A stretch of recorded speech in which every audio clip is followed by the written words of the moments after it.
Olá, ainda a sua aula número 112 de Programação Python, e nessa aula a gente vai falar sobre o string.io, objeto string.io, o objeto bytes.io e como redirecionar a sua saída usando o print. Então, ok. Nas últimas duas aulas a gente viu como mudar o standard input e o standard output.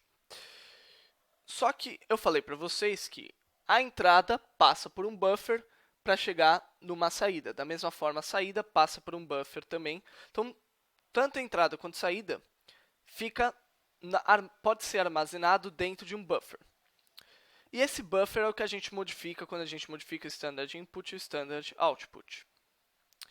Só que a gente pode fazer melhor do que isso, vamos dizer. A gente pode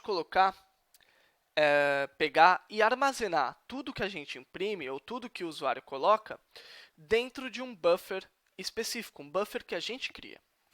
E a gente pode criar esses buffers a partir dos objetos do módulo I/O. I/O vem de input, output. Então, é para lidar com input e output. Então, os dois buffers que a gente vai aprender a usar é o string.io, esse aqui, e o bytes.io. E a diferença entre eles é minúscula, mas vamos lá. Então, para explicar como funciona isso aqui, eu vou executar o arquivo 112.py. Então, para criar um buffer do tipo string.io, que é um buffer de strings, a gente tem que usar essa sintaxe buff igual string.io, sintaxe de objeto. Tendo criado um buffer, a gente pode colocar coisas dentro desse buffer. Então, pode ser um input, pode ser um output, alguma coisa a gente está colocando nesse buffer. Então, no caso, para eu colocar o span/n no meu buffer, que seria, por exemplo, um input, o que eu faço? Eu coloco buff.write o que eu quero colocar. Então, buff.write coloca dentro do meu buffer o span/n, essa string aqui, certo? Se eu quisesse colocar outra string, então, no caso, eu coloco a string ovos/n, que seria uma outra input, por exemplo, eu uso a mesma sintaxe. Então, aqui, buff.write, então, estou escrevendo no meu buffer isso, ovos/n. Então, veja que essa sintaxe write, ela é semelhante ao stdin e stdout. O stdin, eu usava o readline para ler o que o usuário coloca. O stdout, eu colocava o write. Então, isso coloca no meu buffer essas informações. Span/n, ovos/n. E se eu quiser saber o que está contido dentro do meu buffer? Eu uso o getValue. Então, o getValue vai devolver a string que está no meu buffer. Então, você pode pensar que a string que eu coloquei no meu buffer é ovos e span, como está colocado na minha saída aqui, span e ovos. Mas, na verdade, o que ele coloca é a string lado a lado. Então, ele está colocando a string que está dentro do seu buffer é span/n, ovos/n. Então, essa string aqui, que quando eu imprimo, fica formatada dessa maneira aqui, um em cada linha, certo? Eu também posso não só criar um buffer vazio, como eu fiz aqui, como criar um buffer que já contém alguma coisa dentro. Por exemplo, eu pego e coloco a saída, escrevo um arquivo txt. Aí eu quero pegar as informações desse arquivo txt e colocar num buffer. Eu poderia, lógico, colocar write linha a linha do meu arquivo txt. Ou eu posso criar o meu buffer já com as informações que eu quero. No caso, o meu buffer vem aqui com span e presunto. Presunto e span. Certo? E o que eu posso fazer? Além de eu poder pegar e devolver o valor que está contido no meu buffer por getValue, eu posso pegar o valor linha a linha que está no meu buffer. Então, linha a linha quer dizer toda ocorrência de barra parar, pegar a string toda que está antes da ocorrência de /n. Então, se eu usar o buff.readline, no caso, ele vai devolver a primeira string antes do caractere /n, que é presunto. Então, aqui eu vejo na saída presunto, porque eu imprimi presunto. Se eu ler outra linha do buffer, então de novo usar buff.readline, ele vai ler o que estava em seguida, que é o span. Se eu tentar ler novamente, aí se eu olhar para o que eu coloquei inicialmente no meu buffer, eu coloquei presunto span, não coloquei mais nada. Ele não vai dar um erro. O que ele vai te devolver é uma string vazia, dizendo, pô, já li até onde dava do nosso buffer. Certo? É um pouquinho diferente de arquivos. Então, agora vamos fazer o seguinte. Vamos recriar o nosso buffer, que está em algum lugar aqui. Está aqui. Então, vamos recriar o nosso buffer. Recriar o nosso buffer é simples, só usar a sintaxe string io, criar a instância do objeto da classe string io. Só que o que eu vou fazer? Eu vou pegar o stdout do módulo sys e armazenar numa variável temporária, que é a variável temp. Armazenando nessa variável temporária, o que eu vou fazer? Eu vou pegar o sys.stdout e vou transformar no buff. Qual que é a consequência disso? A consequência é que toda a saída do print, então se eu der print alguma coisa, não vai ir para o nosso console. Ele vai ir para o buffer. Agora, a pergunta que vocês devem estar se fazendo. Se está indo para o buffer, como é que eu estou lendo agora toda a saída do print irá para o buff? Como isso é possível? O que acontece? Dentro do print, existe um argumento pré-definido, um keyword argument, que a gente pode usar para direcionar as nossas saídas. Que argumento é esse? É o argumento file. Então, quando eu coloco file, eu estou especificando o standard output do meu print. No caso, para que vocês vejam a mensagem, que é agora toda a saída do print irá para o buff, eu tive que colocar file como sendo temp, ou seja, o meu standard output anterior.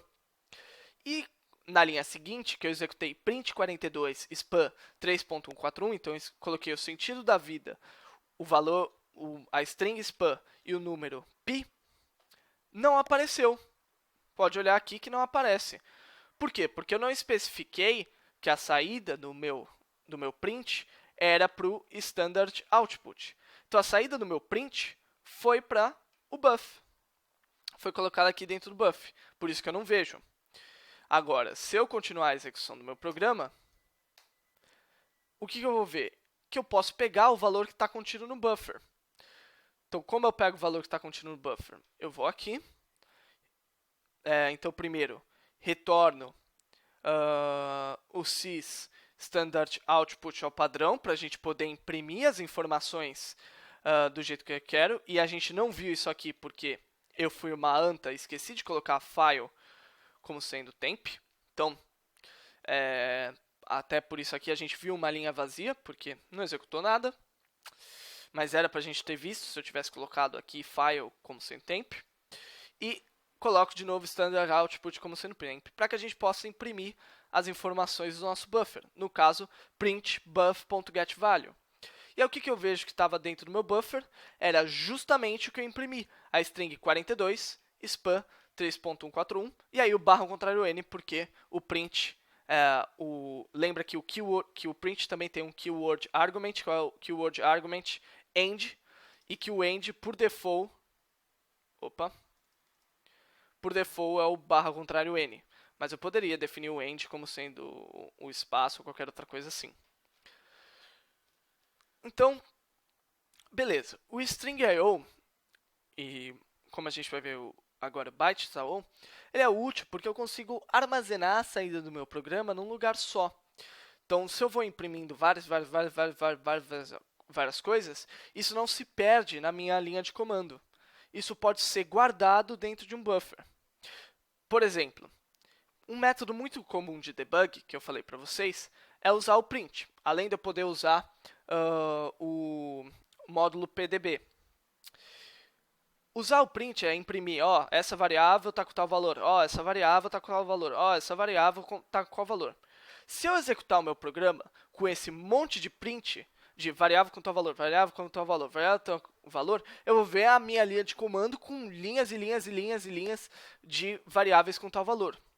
Então, para facilitar o debug do nosso programa, eu posso colocar toda a saída dentro de um buffer. E aí depois pegar esse buffer e colocar no arquivo, por exemplo, sem ter o arquivo necessariamente aberto. Então, isso é útil, muito útil para debugar com mais facilidade. Fora isso, eu também posso usar para lidar com erros e outros problemas que podem acontecer ao longo do programa e guardar tudo dentro do buffer. Antigamente, acho que até o Python 2.7, você não existia o string.io e o bytes.io. Você escrevia um arquivo, um objeto, que o objeto era um buffer e esse objeto você conseguia pegar input e output. Então, você veja que isso aqui tomou tamanha importância a ponto deles escreverem uma biblioteca só para você poder armazenar input e output dentro dessas variáveis. No livro Programming Python, você tem lá como você pode pegar o standard input e o output a partir do método antigo, que é criar as classes. Beleza. E o bytes.io, qual que é a diferença dele? A única diferença do bytes.io é que, em vez de usar strings, ele vai usar bytes. Então, strings de bytes. Se você lembrar, falei isso em outra aula. A única diferença de uma byte string, o bytes que você coloca, é essa sintaxe de colocar o bzinho na frente. Então, a única diferença entre bytes.io e string.io é essa.